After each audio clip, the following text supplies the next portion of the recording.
Ducky, I'm fantastic. Last podcast I had a coffee to accompany me. Now I have cranberry juice, so it's not quite the upgrade. But hey, look, we're both having matching sweaters. We have a plastic fork next to us, so we've already got some synergy happening, mate. Yeah, mine doesn't, unfortunately.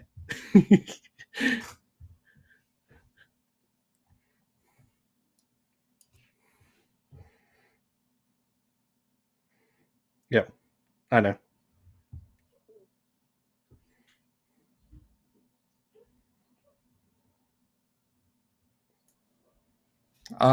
Apparently no one could hear me. Oh, Can they hear me now? no one can hear Ducky.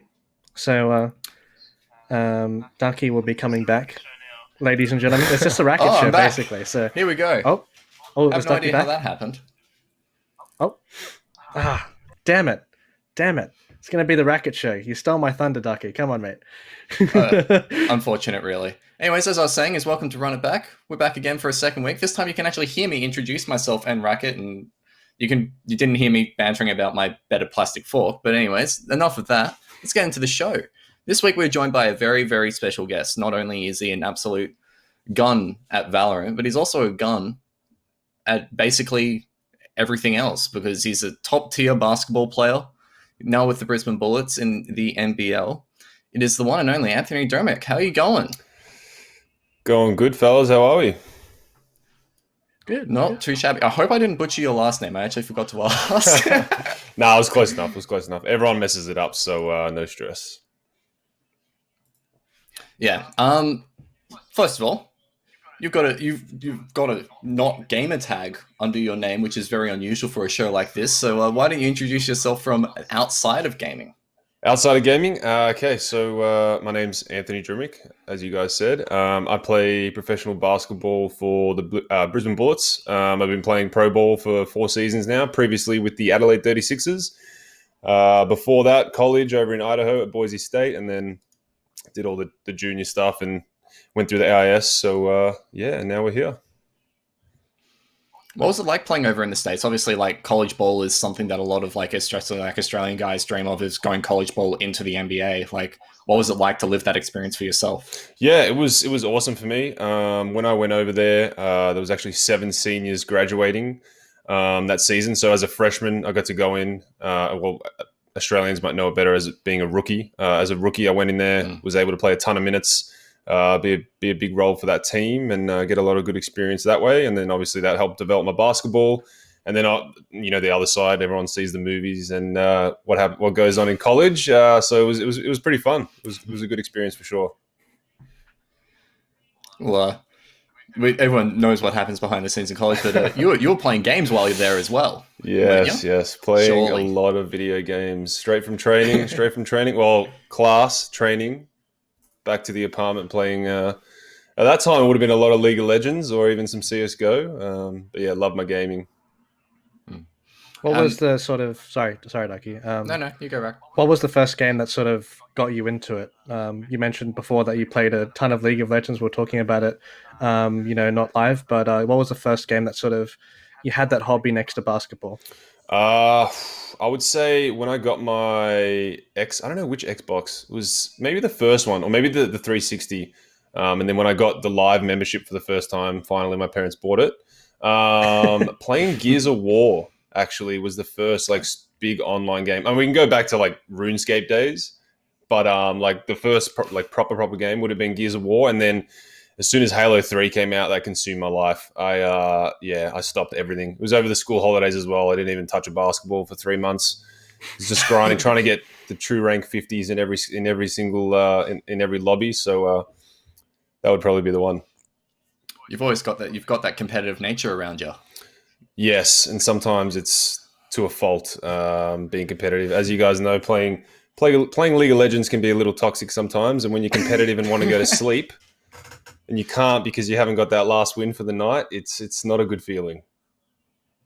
What is the most like iconic endeavor of that for you? Like I've had one myself where it's been like you see the crows chirping in the morning, you hear them, Yeah, you see the sun slowly rising. Oh, that's happened many times. The worst was so I came back to Australia for an off season from college, and it was the Oceanic servers just came out, and transferred the account back over. And at that point, I think I got put back into silver or something, and I was playing Lee Sin. I don't know. I wasn't even that good at Lee Sin.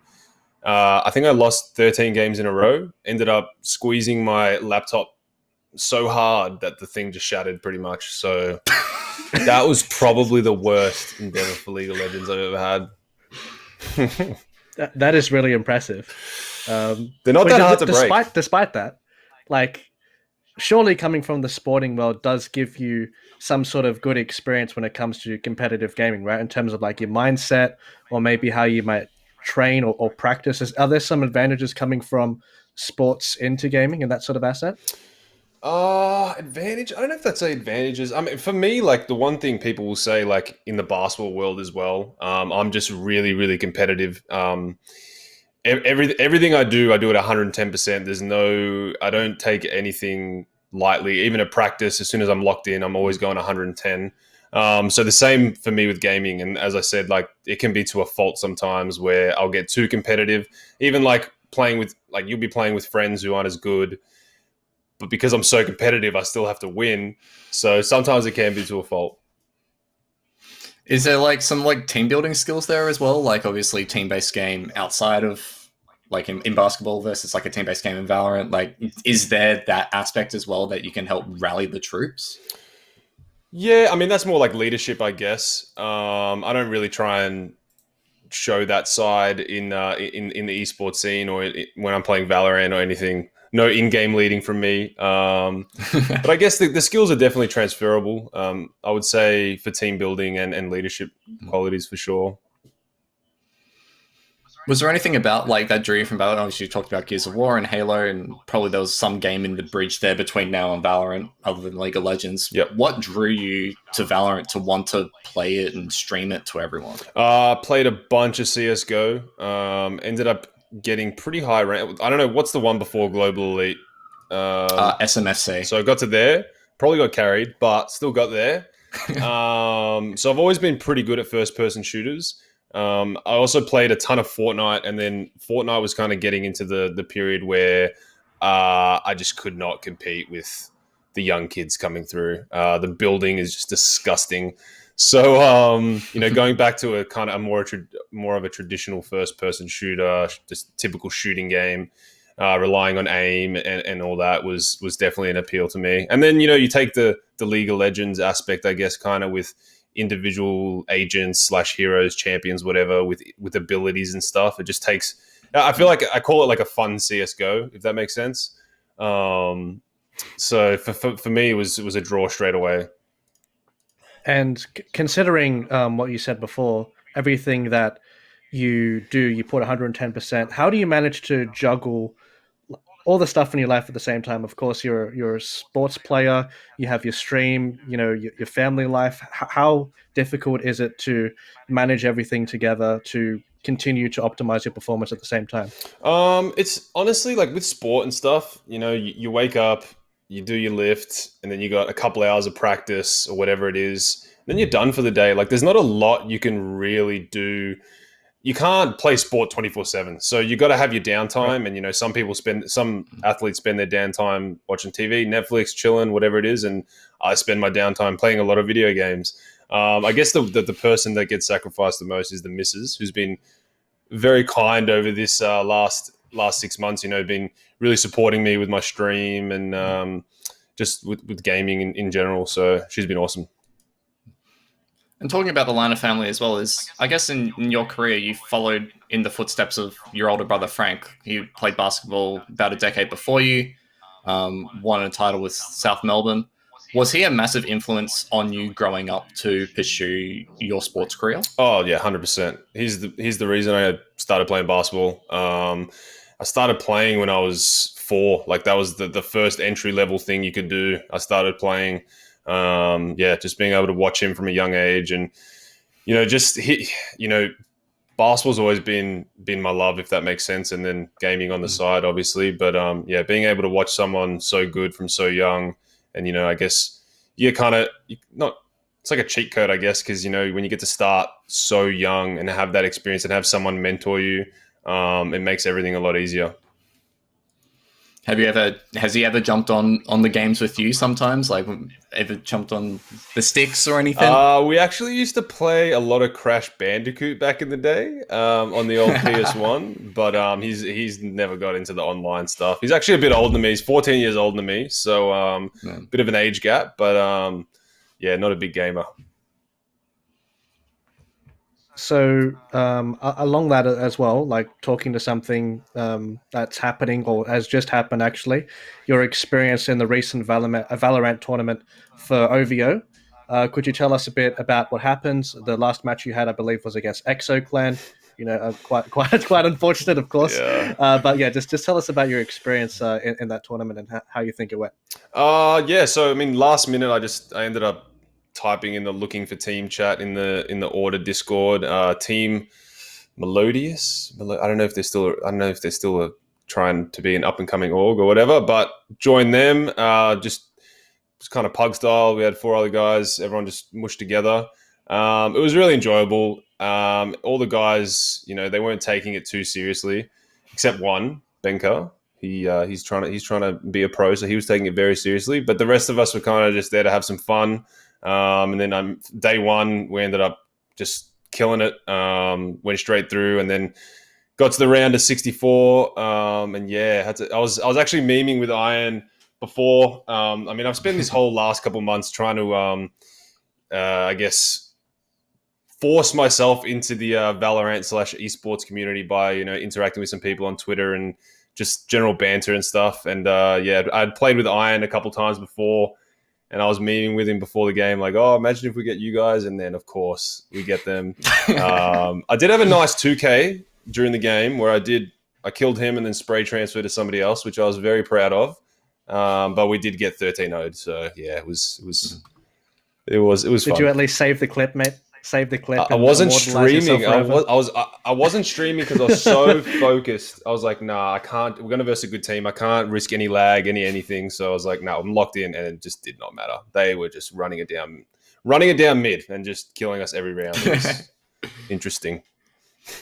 What's it like trying to work yourself into the esports space? Obviously, it's drastically different from anything you probably would have experienced in basketball.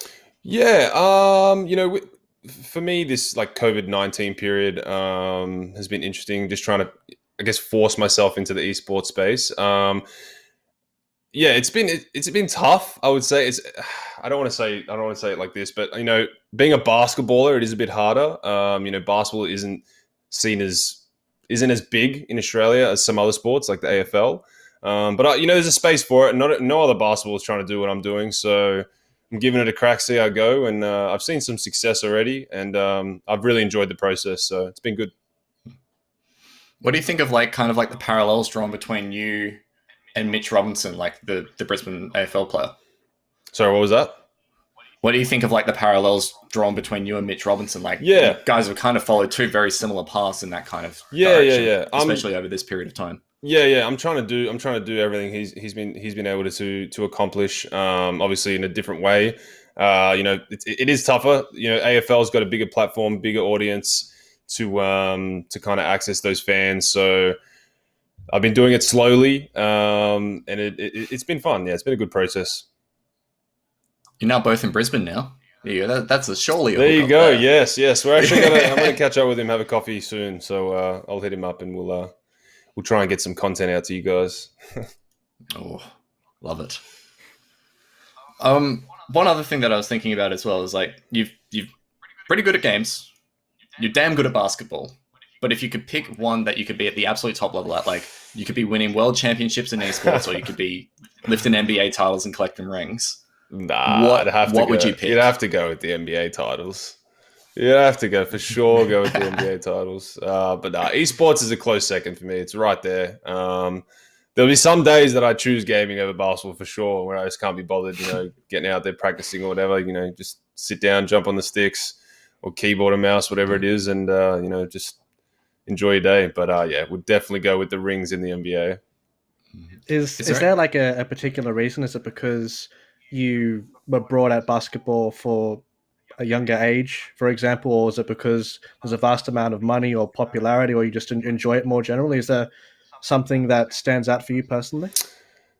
Oh, this is tough. I mean, if you look at it just straight facts, I feel like the NBA is more prestigious. I know esports is catching up, but if you can win an NBA ring, it's, in my opinion, better than winning a world championships in some esports. Just at the moment, we're definitely trending in the other direction. But yeah, there's just that history there with the NBA, and I guess your name goes down, and it's a legacy. It would be massive. What if you could do both? Do both, yeah. Win a ring, and then fly over and win a championship in League of Legends. Yeah, see you lifting the Summoner's Cup, and you've got the ice on the ring finger. You'd definitely be the first to do it.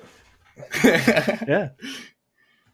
What would be would it be like League? Would it be like Valorant? What game would take your fancy the most if you could pick a game throughout the history of games that you've played to potentially pursue in that kind of light? The craziest part is the game that I've been the best at, in terms of you just look at ranking / or skill levels or whatever, is WoW, World of Warcraft. Yes, I'm really good at WoW. I'm talking raiding here.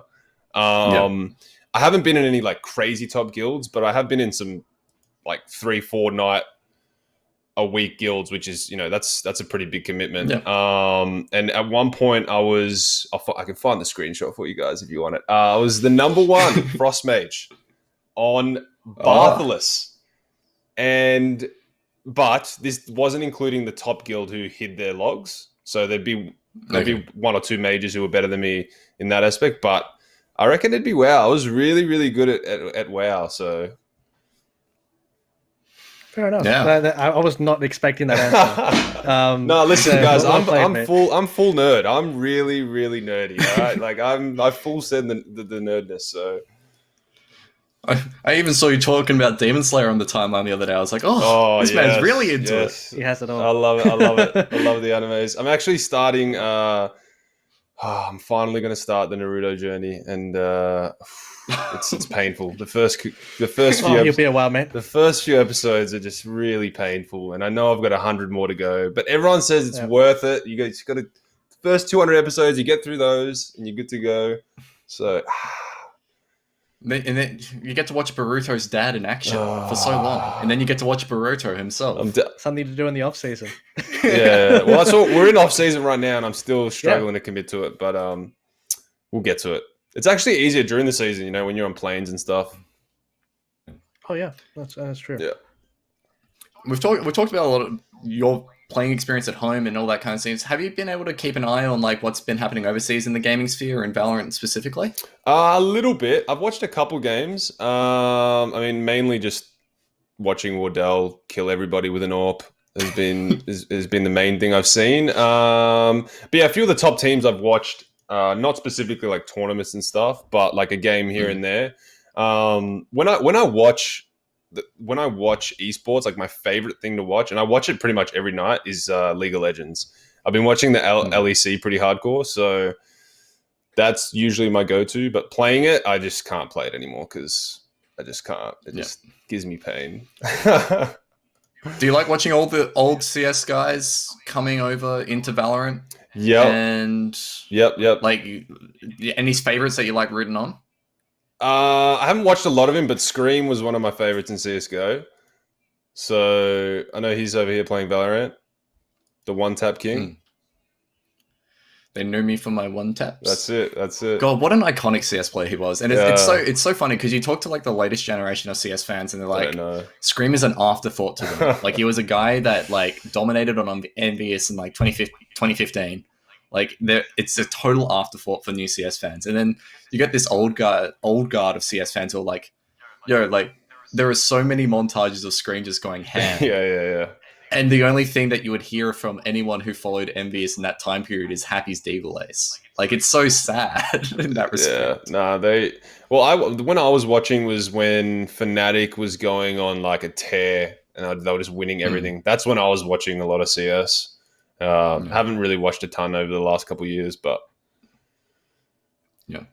And you mentioned that you're a big fan of the LEC. You watch League every night. Is that, like, how did that come about? Obviously, you played the game a lot, but it's very different from playing. Is it just nice background noise to have, or you like watching the game for the analytical perspective? And who's your favorite team?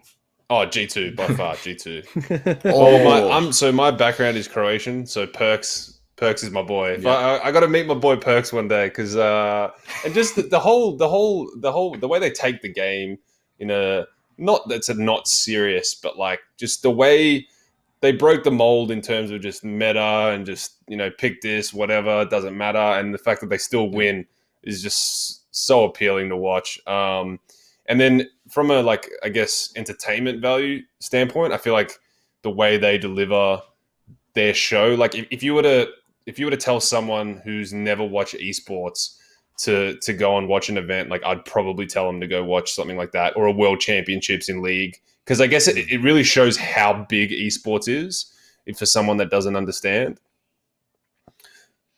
So, yeah. So would it be fair to say that out of any player in esports to meet, would it be Perks?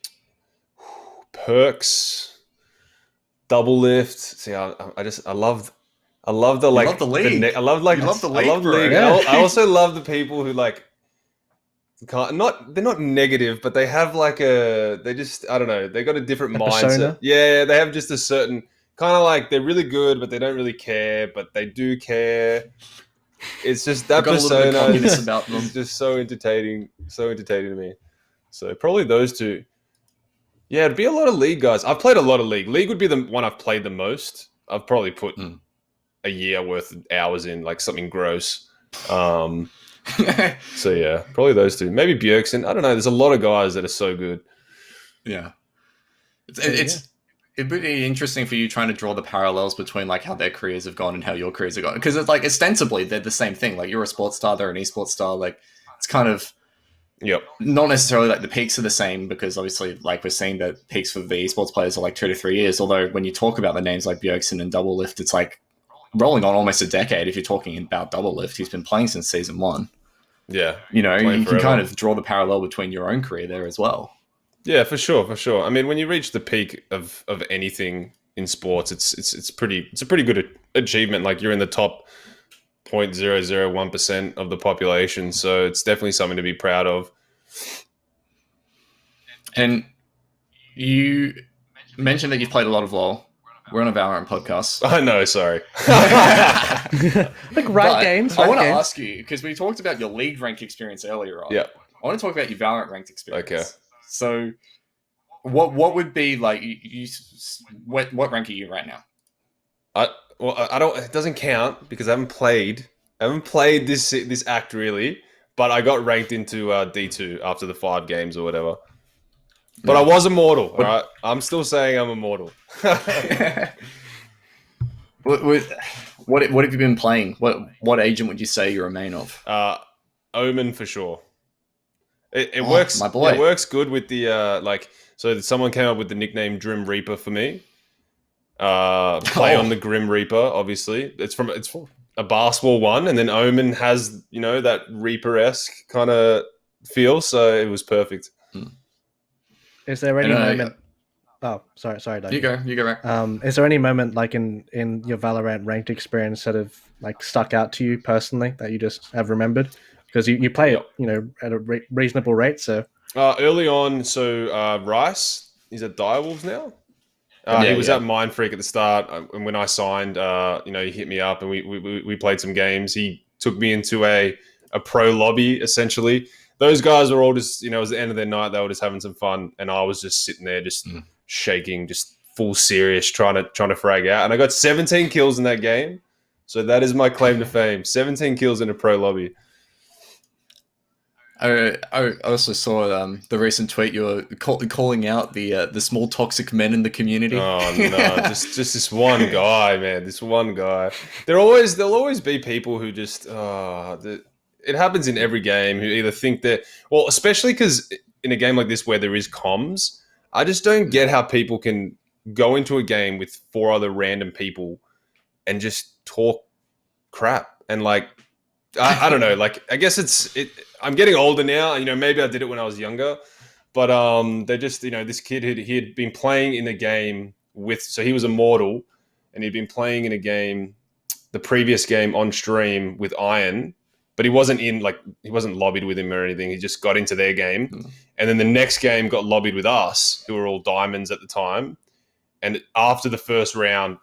Oh, how did I get in this lobby? I'm immortal. I should be in a better lobby. I'm better than this. And I'm just like, oh my God, please give me a break. And then just started going. If you're with us, there's a reason. Yeah, exactly. And like for me, and this is like the sports parallel on mindset and like mental. It might not affect the top tier players, but if you're in a lobby with random people and they're just talking crap about you, it's gonna affect your gameplay. And that happens in sports as well. Like, imagine I'm on a court and 4 of my teammates like miss a shot, and 4 of my teammates just start scolding me or just talking crap or whatever. Like, that's not going to help that person, make the next shot. So if you're going to do that to someone, granted it is a video game, it's still that same mental that it's going to make them feel like crap. I don't want to swear, but yeah, it's going to make them feel bad, and they're not going to perform in that next 1v2 or whatever it is. But if you're all supportive, and that's been my experience through all of solo queue this last couple months. When I join a random lobby and I have 4 people on mics, on comms, positive, I win 80% of those games. Like, it's crazy if people all just had that same mindset. It's a vastly different experience. Yeah, it's just so night and day. Exactly. Yeah, it is. It's crazy. Do you have like a advice for people who may like be suffering or getting like so dramatically affected by people in game, maybe saying negative stuff or over social media because you've had your time in the spotlight in both respective worlds? Is there something that can help? First, add me and I'll play with you. I will be a positive person on the fields in Valorant. But I guess the biggest one is to find a core of people that you like playing with and play with them. There's a million Discords out there now where you can meet people, and then social media platforms like Twitter and all that. If you don't want to go through the grind of solo queue and meet those toxic people. And then I guess down the line you can report them, which I don't know if that really does anything. But I for sure, I think just getting involved in any kind of community where you feel at home is going to be a big one, and just play with those people. Now, I posed these questions to Skits Machine last week when we had him on the podcast, and I figured it would be a wonderful opportunity to pitch them to you again. Okay. You seem to be pretty good at this game. Obviously, Immortal. Oh, yeah. You're higher ranked than me. I'm happy to admit that. Yes, really good. You've got Ryan Morelli Scott on the phone. He's calling you for advice for balancing Valorant. Ooh. He's like, all right, Anthony, we're not going to ask you to remove a character this time, but we are going to ask you can nerf anyone into the ground. You basically just ostensibly remove them from the game, but you can just choose whichever one you would like to be nerfed. Okay. You've been handed the keys. Who do you nerf into the ground? All right, I'm not counting Killjoy because she should be deleted regardless. Like that one just doesn't count. I'd go with Raze. I hate Raze. Oh, a good Raze is so tilting to play against. Just so much damage. Yeah. That would be It's one of the like- more common ones. Or too, I Jet. think. Oh, Jet. Nah, I vote Jet. Jet for sure. Jet at the high level is like, and there's been a lot of guys like I saw Ninja tweet about it, and I'm pretty sure Screen tweeted about it, where he was like, Jet at like high level lobby is just so obnoxious because of her ultimate. Yeah. It's like a free round, pretty much. Yeah. And then she just like like using the op, she's just she always gets off one free shot without having a chance of dying.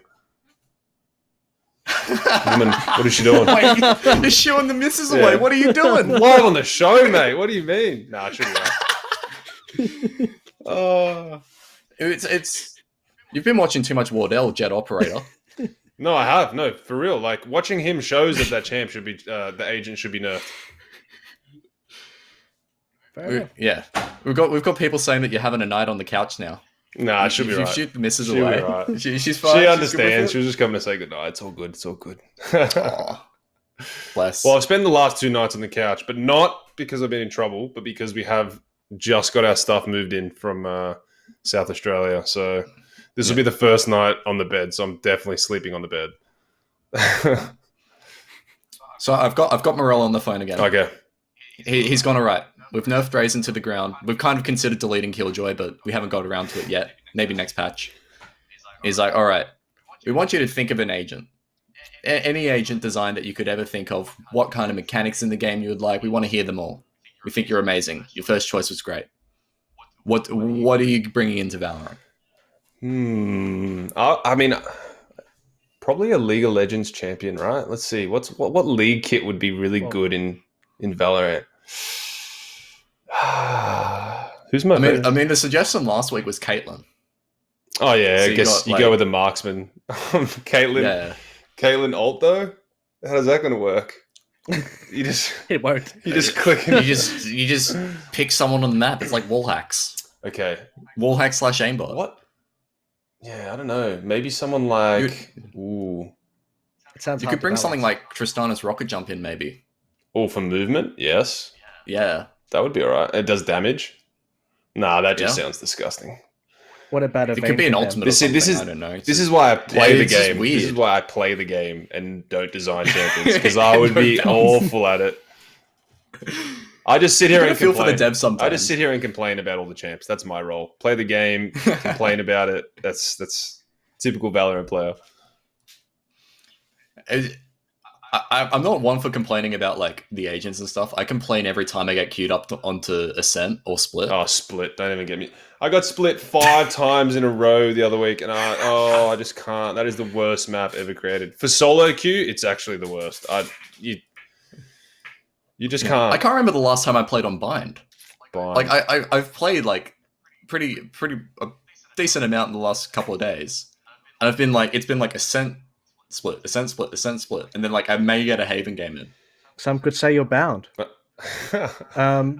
anyway, I mean, you said you hate it. Next question, all right? You said you didn't like Ascent very much. What is your favorite map in Valorant then? I don't have a favorite. I just really don't like Split, and then I don't care what else I play. If I don't get queued up in a Split, I'm happy. Like I don't mind playing Bind because playing Omen on Bind isn't too bad. You know, your ult can be used for other stuff other than vision. You know, just teleporting an elbow and then just killing everyone. It's a good time. Do you wish that there was like more? I mean, do you wish there was more like CS:GO styled maps in Valorant? Like, is there any map that you would love to take from CS:GO and throw some Valorant agents onto it and see how that plays out? That would be interesting for sure. I don't even remember. See, I haven't played CS:GO in a long time. Could go with the standard Dust 2, you know, just see how that goes. But I would love to see like 4 people lining up at mid doors with operators. and starting around. Exactly. Shooting through mid doors. Yeah, I don't know. I don't even remember what my favorite map was. I think I liked Overpass. Overpass was pretty good. I didn't mind playing Overpass.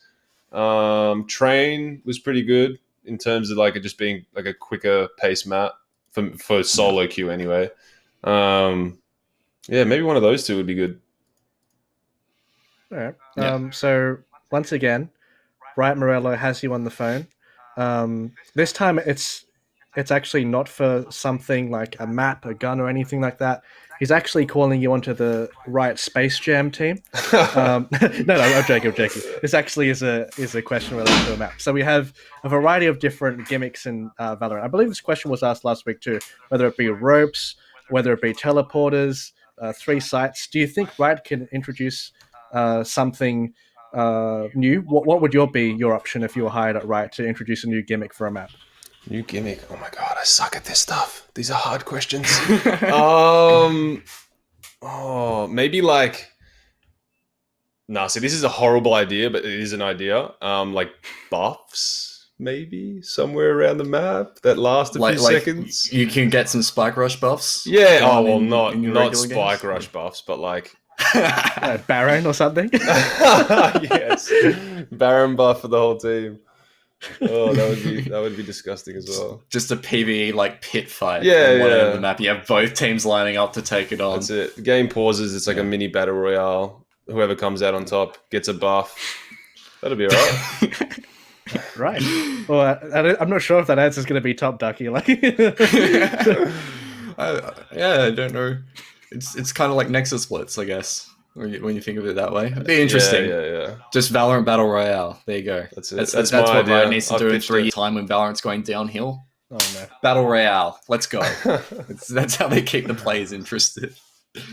I'd like to wrap this up with, like, you've played a lot of FPS titles, you've played a lot of game titles, you could draw on a lot. What do you think Valorant does better than other games that makes it a lot more appealing to you?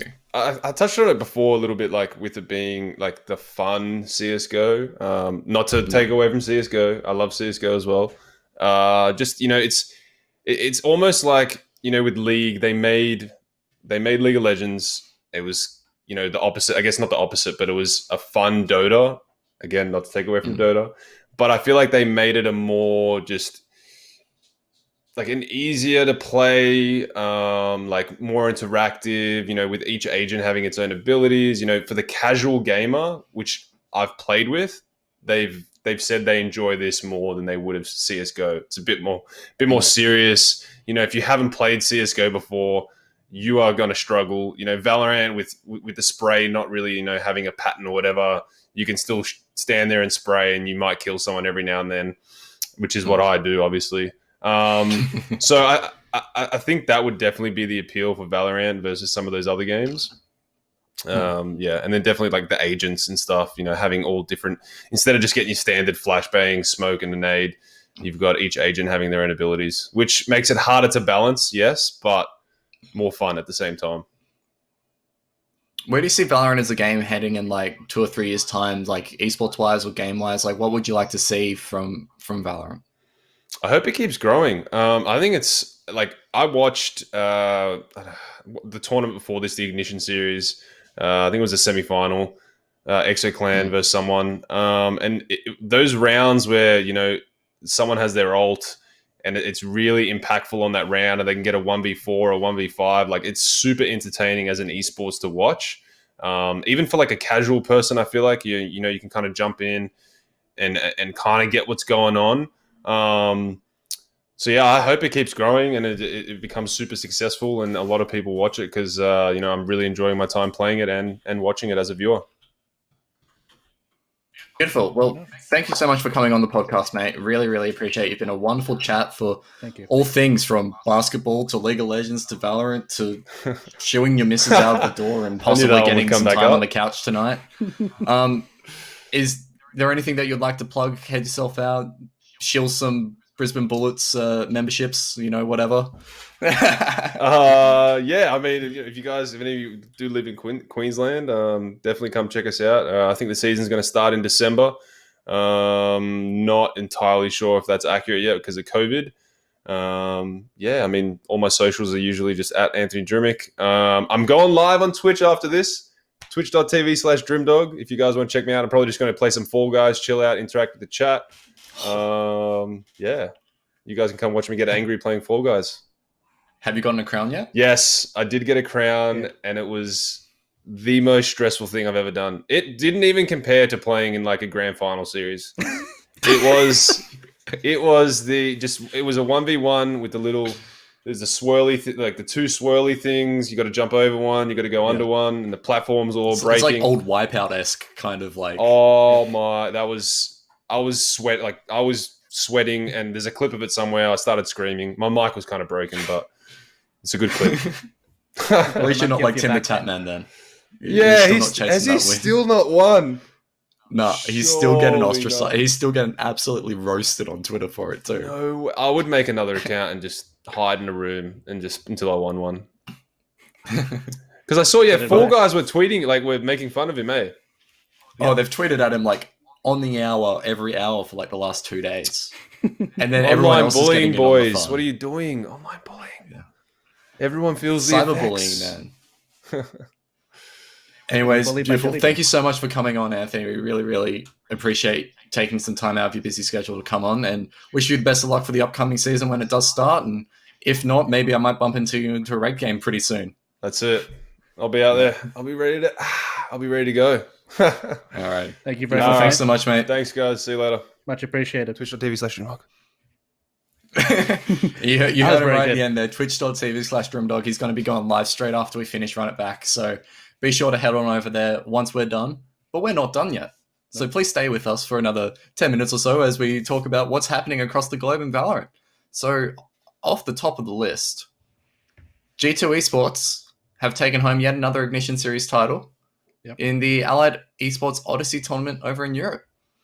They took down FPX in the final. However, they have lost their first BO3 series. Did you follow the tournament much, Racket? Yeah, I watched a little bit of it. They did fall 2-0 to Fun Plus Phoenix, right? And I suppose with that, it does relieve things. I think being undefeated actually is unhealthy in a sort of way as well, you know?